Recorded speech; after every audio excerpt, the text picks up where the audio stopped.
Ceux qui sont descendus au tombeau sans préparation prétendent être heureux au ciel et même y occuper une place élevée. Ces soi-disant visiteurs du monde des esprits donnent parfois des avertissements qui s'avèrent justes. Puis, la confiance s'établissant, ils présentent des doctrines qui sapent directement la foi dans les Écritures. Le fait d'énoncer quelques vérités et d'être parfois capable de prédire des événements encore futurs confère à leurs déclarations une apparence de fiabilité et leurs enseignements sont acceptés. La loi de Dieu est mise à l'écart, l'esprit de la grâce est alors méprisé. Ces esprits nient bien sûr la divinité du Christ et placent le Créateur au même niveau qu'eux.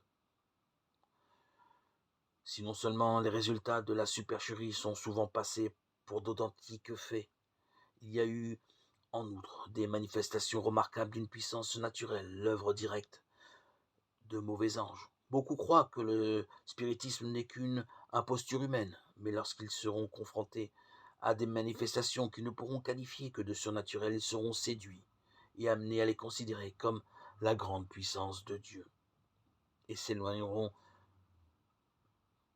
de même de l'écriture et de la sainte parole pour sombrer dans les mains du diable, dans les ténèbres.